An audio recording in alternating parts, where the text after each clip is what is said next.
नमस्कार। आकाशवाणी जयपुर अजमेर से प्रस्तुत है प्रादेशिक समाचार।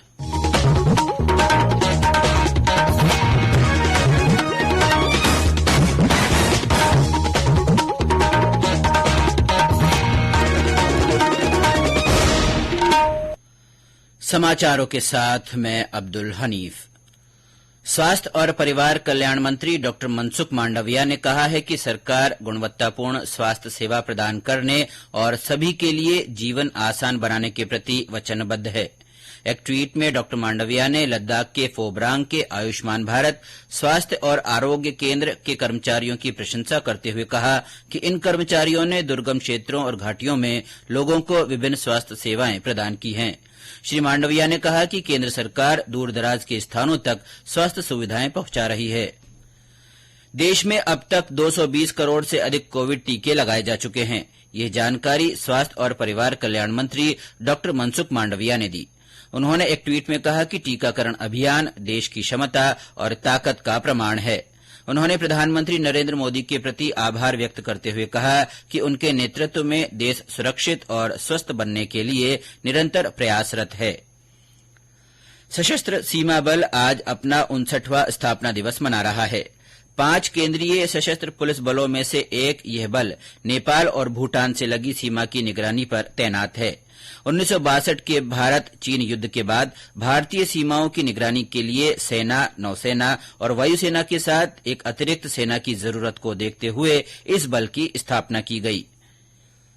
राहुल गांधी की भारत जोड़ो यात्रा के दौरान आज अलवर में जगह जगह कई कार्यक्रम हुए। आज की यात्रा में राहुल गांधी के साथ मुख्यमंत्री अशोक गहलोत, कांग्रेस पार्टी के वरिष्ठ नेता जयराम रमेश, दिग्विजय सिंह और पूर्व केंद्रीय मंत्री जितेंद्र सिंह सहित बड़ी संख्या में कांग्रेस जन शामिल हुए। इस अवसर पर कई जगह सांस्कृतिक कार्यक्रमों की प्रस्तुतियां दी गई। यात्रा कल हरियाणा में दाखिल होगी। बीकानेर के भेरूपावा गांव में नाबार्ड और भारतीय कृषि अनुसंधान परिषद की ओर से 2 दिन की किसान कार्यशाला आयोजित की गई।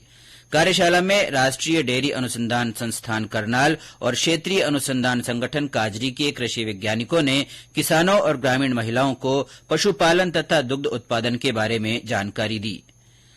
पाली जिले के रणकपुर में आज से जवाई बांध महोत्सव शुरू हो रहा है।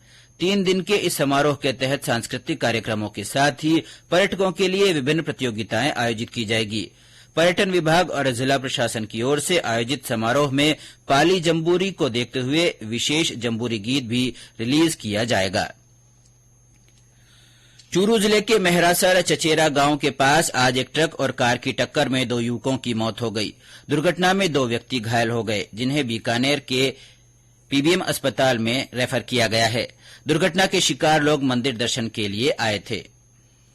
प्रदेश के आधे से अधिक जिलों में न्यूनतम तापमान 10 डिग्री सेल्सियस से नीचे दर्ज किया गया है।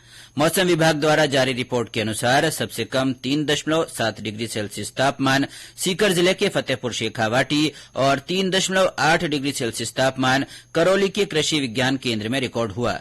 इसके अलावा चूरू में 4.1, सीकर में 5.2, पिलानी में 5.9, अलवर में 6.4 और हनुमानगढ़ के संगरिया में 6.6 डिग्री सेल्सियस न्यूनतम तापमान दर्ज हुआ।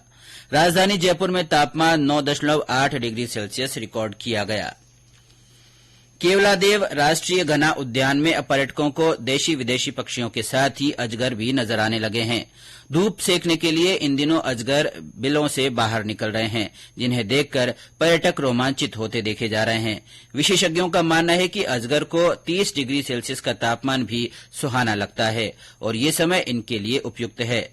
राष्ट्रीय उद्यान में रॉक इंडियन और मोलूसर प्रजाति के करीब 150 अजगर मौजूद हैं।